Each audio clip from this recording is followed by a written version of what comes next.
actually our audience inherently already understands the problem. When we show this film to my 6-year-old, he already understands the climate change problem.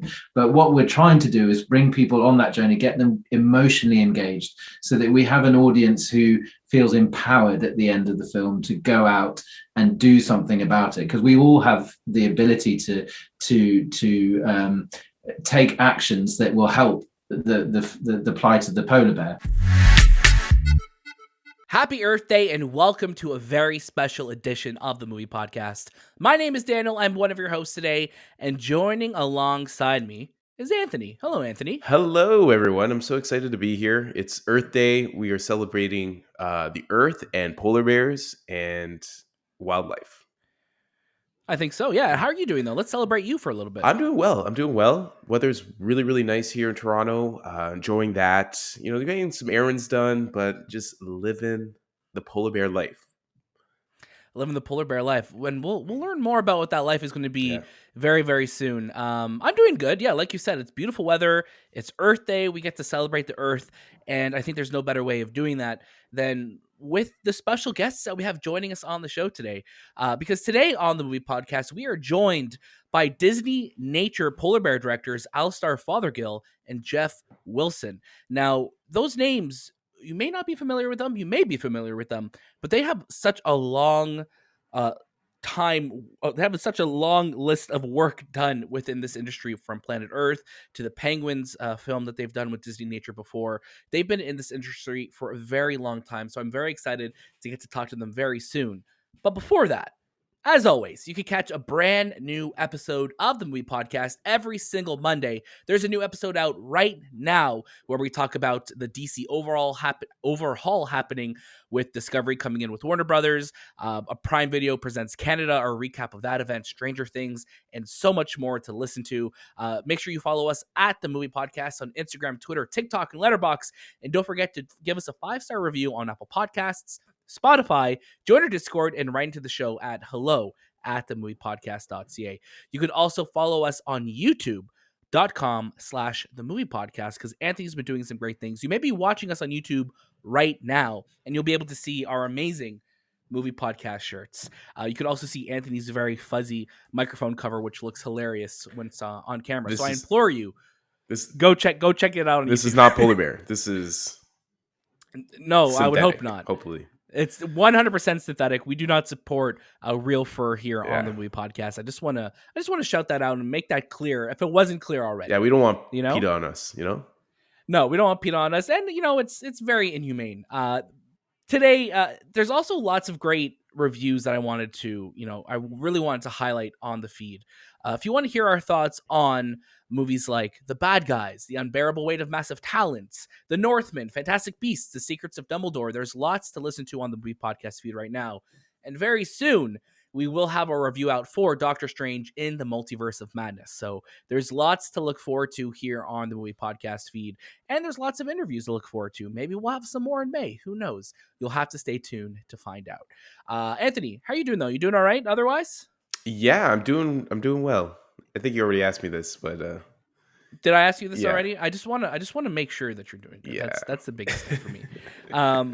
So this is how it's going to go today.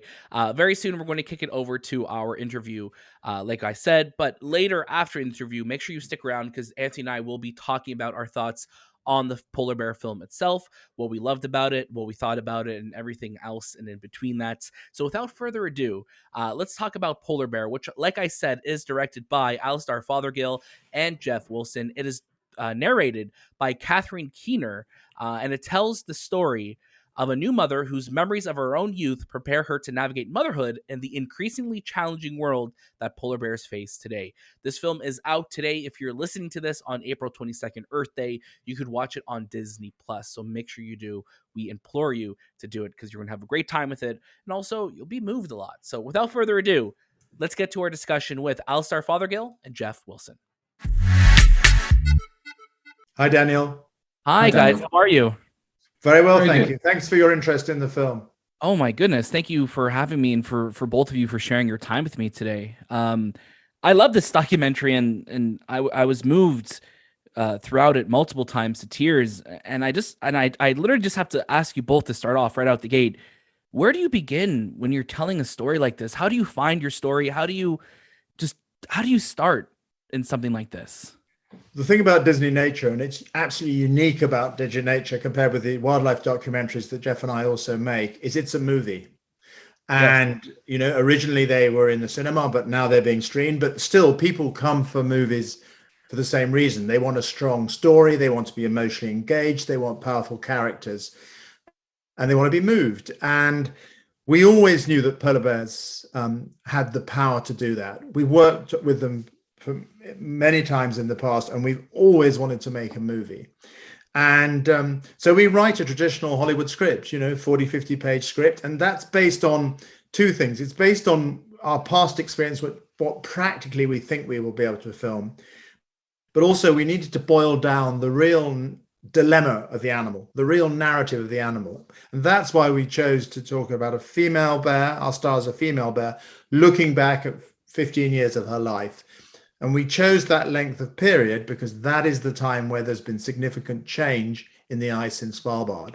So it allowed us to tell an environmental story. If we just made, a 4 or 5 year story, it wouldn't have had that breadth of space that would allow us to genuinely talk about change.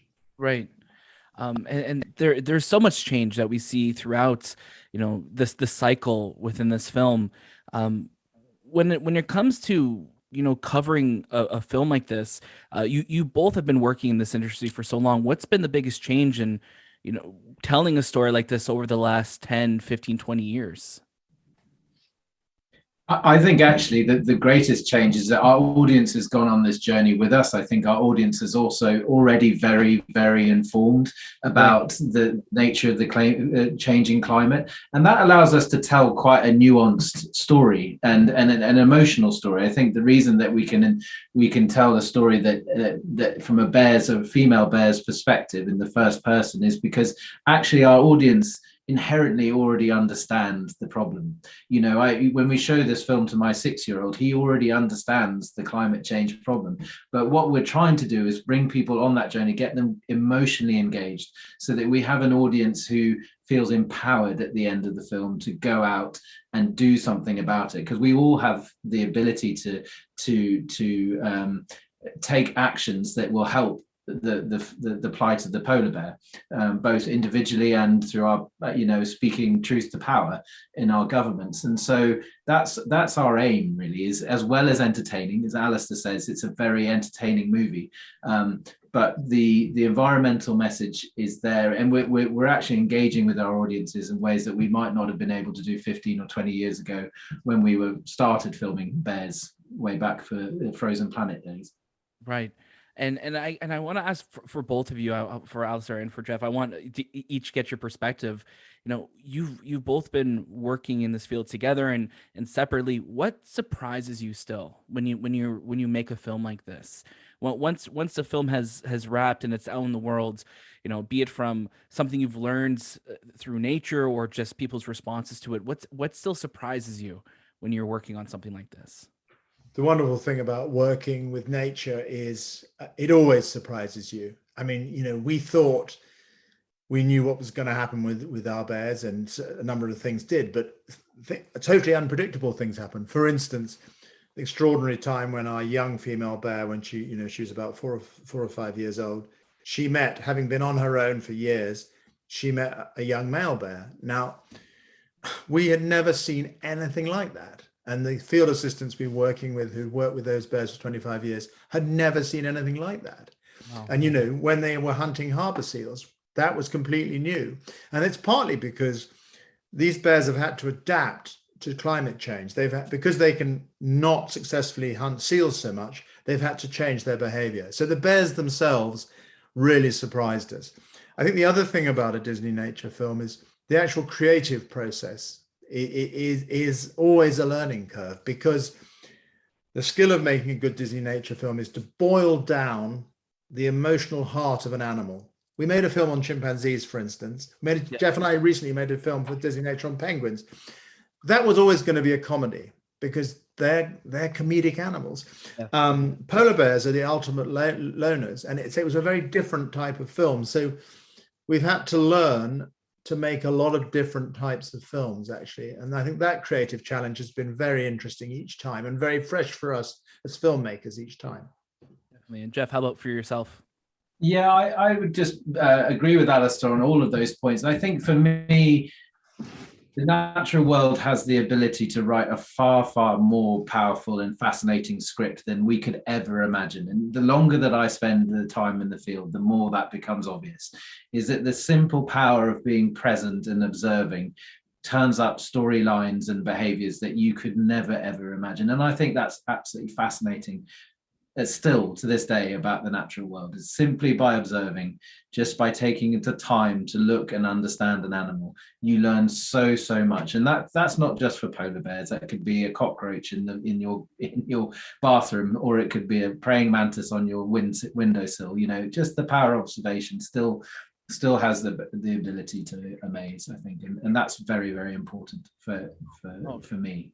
Definitely. And I think, you know, for myself, you know, looking back in March of 2020, you know, when everyone was staying home, something that my family did is we kind of just got lost in a bunch of your films, and we watch as many nature films as we can, just because we were at home, so we wanted to experience the outside world, but also just it really sets your place in the world. When you see what is going on the even on the most microscopic of level or most remote of areas. And I wanted to ask you both, when it comes to when you're filming something like this, I'm always fascinated by the coverage. And you know, there's scenes in this film where we're seeing, you know, the male bear kind of approaching, and you feel that fear, and it's presented and it's shot, and as you're both are saying, is like it is a Hollywood production. And I'm just curious, how do you get that level of coverage when you're working on a film like this? We spend an extraordinarily long time in the field. We spend much more time in the field for a Disneynature movie than we do for an ordinary documentary, because, you know, you've got to have a story, and right, and certain behaviors are critical to that story, and others aren't. I mean, so for instance, in this film, we'd gone almost 2 years before we'd really had a decent time with really young cubs, what we call cubs of the year, the tiny ones. And we were doing amazingly well on the east coast of Svalbard, and with a big camp. We had to make a critical decision, because we hadn't found cubs of the year, that part of Svalbard, to move to another part to get those images. So you're sort of constantly adapting and looking at what you film and hoping that it will make the overall story. But principally, it's just a very, very long time in the field, and Jeff and I constantly being aware of the story. There's a moment too in the film where we're seeing this whale with the skin that they're not able to get through. It's a pretty remarkable moment, to put it in the most least terms, because you're seeing, you know, our heroes of the story trying to, like, finally getting some food, and then now they have to kind of just sit and watch over. It's literally, I was just like, my mouth jaw dropped watching it, because it's such spectacular footage that you're like, how is this possible? That, like, do you guys just like pinch yourself sometimes, like, this just happened, like we just got this footage? Exactly right. I mean, I think, you know, you never can plan to find a whale carcass on a remote island in the Arctic. Right. You know, it's simply not something that you can manipulate or find it or plan. You know, so it is completely luck that gets you to that point. But what both Alastair and I knew is that a well-fed bear is a playful bear. And so as soon as you find a whale carcass like that, you immediately understand that there's going to be some extraordinary behavior that happens, because a big whale carcass like that one, and this is a really cool fact, is that it can feed bears for over 2 years. It can sink to the bottom of the ocean, and then it can rise back up, and the bears can feed on it the second season after the winter. And when we were there were up to 20 bears feeding on it, yet it's still got enough energy to support more bears through another season. So wow, in that particular example, bears are solitary, and so when bears come together and they're well fed, you know that there's the ability for magic to happen, and you do pinch yourself. You're right, Daniel. You think, I cannot believe what I'm seeing, and that was one of those experiences. Oh, I could imagine. It was remarkable. And I wanted to ask you both too. There's such a balance within these films of of just beauty, but also like the scary reality of nature. How do you guys balance that when you want to tell a story? Like we're following polar bears who are also, they have to eat other animals to survive. And I think you both covered that beautifully in the film, where it's not so scary, but it's also just like the circle of life of like, this is what happens in the wild. How do you balance telling those kind of stories and the reality of what a bear has to do to survive? We're very clear of our audience. It's 4-year-olds to 104-year-olds, and families watch together, and we don't want to frighten young kids, right? And we think an awful lot about that. And to give you one example, when the brother of our star died, that moment in the film, we were very, very careful about that. To be honest, in the cutting room, it was a longer sequence than it finally was in the film. And we decided that it's a very powerful moment in the film. We had to have it in. It's what happened. It's what happens to lots of polar bear cubs. Yes. But we definitely didn't dwell on it. And equally, when it came to the bears chowing down on the whale, again, we had quite an interesting discussion with our boss at Disney about that. And we said, it's a bit yucky, but the kids are going to love that. But we then spoke to Harry Gregson-Williams, our amazing composer, and said, look, make sure that the score for that is playful and fun. And so, we are very, very sensitive to our audience. But at the same time, it's very important we're true to nature. And even though it's a movie, it's 100% accurate. Everything happened. And it's important that people understand the character of polar bears. And as you say, they're the top predator in the Arctic. And male polar bears are really bad news, certainly for female polar bears.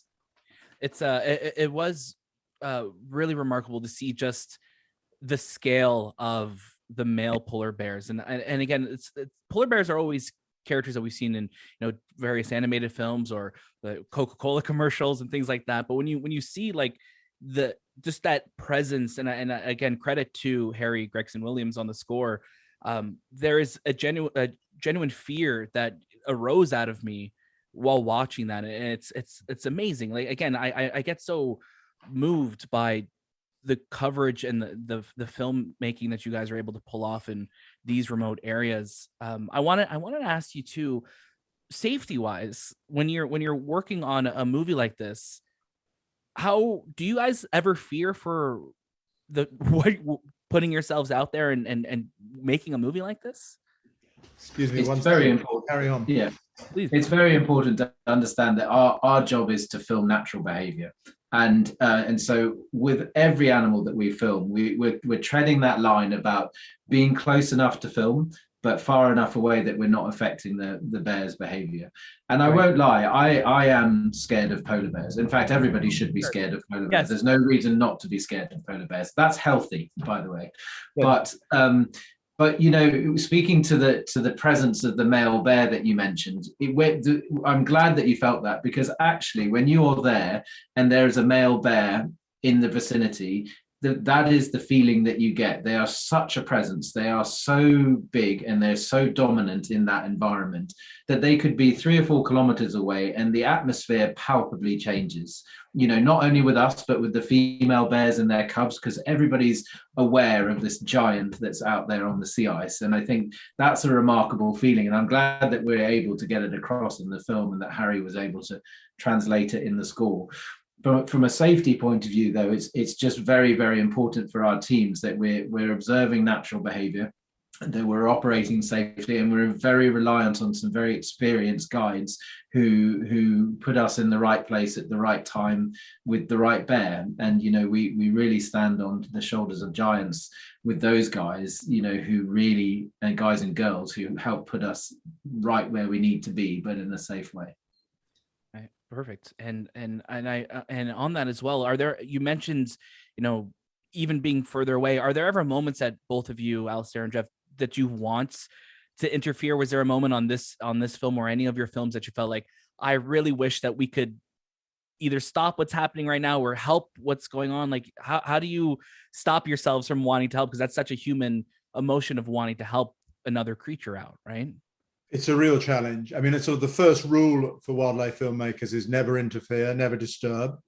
But yeah, I've been in situations. We made a Disneynature film about African cats, one of the early ones, and we've been following a cheetah family with her cubs, mother with her cubs, for a long time. We were really emotionally engaged with that mother and her cubs.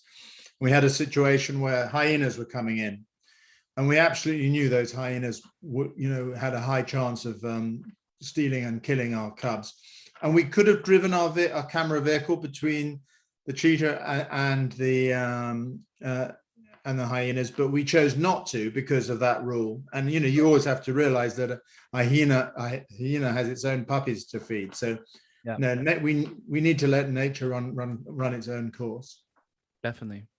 And on that, for both of you, as you know, as we're wrapping up here, Alastair, you mentioned the emotional connection. How do you know when it's time to say goodbye to these bears in this film? We leave at a very natural feeling endpoint where we our bear now has her own cub.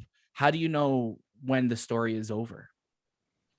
I think because we wrote that script, we wanted the final beat to be looking to the future. She's now 15 years old. She's saying, what is the future of my cub? And we know that because we're thinking that this Arctic sea ice may be gone by 2040. Yes. Polar bear cub, now 2 years old in 2000, or a year old in 2022, is definitely going to face that challenge within its lifetime. And right. that was a very important final beat of the movie for us. Last question for both of you. I would love if both of you could answer.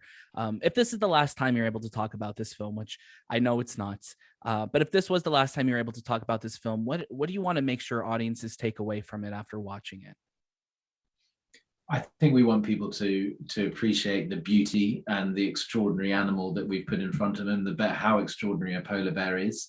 I think we also would just want them to engage emotionally with a world that is changing rapidly before all of our eyes, and to be inspired and empowered to go and do something about that. That would make me very proud indeed. Exactly the same for me. I totally agree with what Jeff just said. Beautiful. Both of you, I appreciate your time so much and for sharing it with me today. I can't wait for audiences to watch this movie later this month and to see what both of you work on next. I think the work that you're doing is so important, and it's absolutely beautiful. So thank you so much again for your time today. Thank you for your interest. Thank you for showing our films to your family as well, by the way. Thank you so much, guys. Take care. Bye. And we're back. Thank you so much again to Alastair and Jeff for sharing their time with us on the movie podcast feed today. I think, doing the type of work that these guys do it's mind-blowing to me, because you are literally devoting years of your life to not just, putting together a script and a film, but you are going to the most remote places in the world and telling these stories and finding these animals and following them. And I think one of the biggest questions that I had for them was, how do you know when it's time to say goodbye? How do you know when it's time to let go? And, for me, and I think for you, Anthony, like that would be, I think, some of the hardest things to do. So how did you feel about this documentary? Let's talk about it a bit more. Diving into any type of nature documentary, I'm always in it. Because it's real stuff. This is real things that are happening in our world. And you are going to learn something about our world that we live in, especially about polar bears. And again, I don't know much about polar bears. I know that they're big and they're ferocious and they live in the north, and they're always eating seals and drinking Coca-Cola. But it's nice to see a story that actually follows, creates a narrative of their life and how they get through the different seasons of Earth, and kind of go through the trials and tribulations of being a polar bear in this world that we live in. There's a lot of talk about where we get food anymore. We used to walk on ice. Now there's no more ice, so we have to swim. Or these polar bears are going to the extremes to like catch food. Like they're going on mountain cliffs, and that's so unnatural for them. It's not something they Right. normally do, but they are, because the ice is melting, because the world is evolving, global warming's happening, where they would normally walk on the surface, now they are, climbing mountains to eat. And it's sad sometimes. There are moments in this movie that's really sad. But it's the circle of life. Things for polar bears, they're like this roller coaster um, for nature, and it's tough to see it, and then it's amazing to see it at the same time. Right. Yeah, It really is life, it's terrifying and it's beautiful and it's everything and everywhere in between that. yeah, Right. One of the questions that I asked them, I was just like, guys, like, how do you, especially, this is a Disney nature documentary, right? So you're always thinking like, okay, like this is still a Disney film.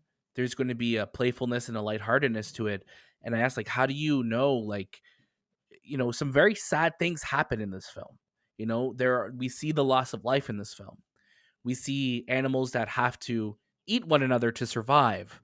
And it's like, how do you balance telling that story while also rooting for these characters, right? Like hmm we could root for the polar bears all we want, but then we get sad for the seals and for the walruses and the other animals that are their prey, right? So it's such an interesting balance. And when I asked them that, and they said, like we've had we always, like, as humans, it's in our nature to want to interfere, right? And they gave the example of driving their jeep. They could have just easily driven their jeep in between the hyenas, but then they realize, we are stopping the circle of life for the hyenas at that yeah, point, right? And yeah, like you said, you're watching this, and I think what also just blows me away is the actual footage itself. Like, this film looks beautiful. And just watching this on our televisions at home, you just feel like you are transported and you're in this world and you're lost and you're on this journey with them. And some of the footage that they get, you just wonder, like, how do you compile all of this together? yeah, We were joking around this week about, Top Gun Maverick. They shot 800 hours of footage, right? Of the jets. I'm like, could you imagine how many years of footage they have of these polar bears, and then having to compile that to tell a story in about 90 yeah. minutes, And it's a short right? it's a short movie. It's very quick, and the shots that they get are fantastic. There is a scene where a, this polar bear mother and her cubs are swimming in the water, and they have to get out of the water, and I guess they're so small they can't, so literally the mother's pulling them up, like little things like that, like things that a human would do, these polar bears Right. are doing. It's just unbelievable. And some of these polar bears are huge, like these male polar bears that you're gonna see in this doc are huge, and you can see it in these. You see their Yeah, you presence. can You see their feel you presence. feel they're intimidating as hell to Even the look at. family that is centered around this feels that presence, and you notice like they're scurrying away, like they don't want to deal with it. I didn't know polar bears ate other polar bears. That's I didn't know that yeah, either. Like, I don't like but that is a thing yeah, that happens in the that world. is a thing. It's sad and it's wild, but again, that's circle of life. That's nature. There's things that we really can't control. I wonder if that's something, because that's the reason for global warming, or the ability to capture food as easily. Now they have to, eat themselves, like their family, or their Oh actual God, yeah. Yeah, like, is species. this just part of the survival? Like, Yeah, if there was enough food for them, would they even do that? Like, 100%. I don't know. We're not the experts on that, but it's crazy to see that. And I think, seeing the giant whale that they come across, Yeah, and then they also have to kind of wait for everyone to do their thing.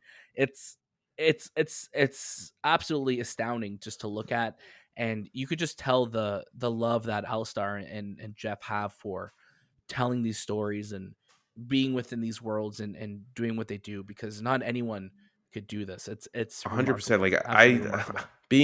to be there and to shoot this, like in the cold, constantly, like being in conditions where it's not comfortable, that you're shooting for days and days, you probably get nothing, and then you capture this footage and you have to tell a Right. story with it. It is like an extreme type of filmmaking that's, you don't see a lot of. So I was gonna say, like, this stuff is like really, like, you cherish it because it's so real. Right. And I was telling Jeff and Alastair as well, and you know this, and any listeners know this who've been listening to the show for a while. When the pandemic started, I went on a really big deep dive on every single streaming service and watched every single, like, Planet Earth, watched every single, the lions, the elephant documentaries, everything. I watched everything, and I watched not knowingly a lot of the work that Alastair and Jeff did, and it was very surreal to be able to talk to them about that and just see the work that they do, especially being in this industry for so long and seeing how it's changed and how it's stayed the same. I think at the end of the day, and because this is Earth Day as well, I think the message they wanted to come across with this, is that, we only have one Earth and we have to take care of it. Yeah. This documentary also ends with a very, harrowing and sobering message of, like, this is where the glaciers were one day. This is how many polar bears there were at this time. This is how they are now. And it's very sobering to hear that and see that, just because something's not happening in our immediate vicinity doesn't mean that the actions of what we're doing don't impact, nature. And it's very, it makes you, it sets your place in the world. It definitely sets your place in the world. I know this wasn't really a normal review for us, but Anthony, I did want to get your final recommendation for Polar Bear. I would definitely recommend it. It's, again, like any type of nature documentary, I'm all in. And I think if you're a huge fan of wildlife and just learning about how animals live, you've watched Earth, Blue Planet, the Netflix docs on Planet Earth and all the animals and all that stuff, you're going to enjoy this. If you are a fan of Disney's Earth series where they follow along different animals, this is great. This is great for kids. There are sad moments to it, but there's nothing that is like overly gruesome. There are, like, the narrative kind of pulls you into a direction like, oh, this is going to happen, but nothing so vivid where you can't watch. But I definitely would recommend it. Yeah, definitely. At the end of the day, like we said, this is still a Disney nature film. So there's going to be a levity to it. Yes, there will be sad moments like you would expect in a Disney film, but there's also a realness to it. And it, even though it will show something, it will shy away just a little bit, because at the end of the day, you don't want to scare kids off. You don't want to scare families off from watching it, but you do want to educate them. And I think this film does such an incredible job of educating and telling a beautiful story and using the visuals, using the music, using just the presence of these polar bears to tell an incredible story. And what a journey it is. Definitely watch it. It is streaming now on Disney Plus. Any final thoughts, Anthony, before we wrap up this very special edition of the Movie Podcast? No, that's all for me. That's all we got. Okay. Thank you so much again for listening to today's episode. And thank you so much to Alastair and Jeff for joining us. As always, you can catch a brand new episode of the Movie Podcast every single Monday. And look out throughout the week for our review episodes and all the latest movies and series. Make sure you follow us at the Movie Podcast on Instagram, Twitter, TikTok, and Letterboxd. Give us 5 stars on Apple Podcasts and Spotify. Join our Discord and write into the show at hello@themoviepodcast.ca. Don't forget, you could purchase merch now if you could help us keep the lights and the mics on here on the show. And you could follow us on YouTube. Make sure to like and subscribe and do all of those YouTube stuff. Check out our show notes for all of those links and more. That was this time with the Movie Podcast, and we'll see you next.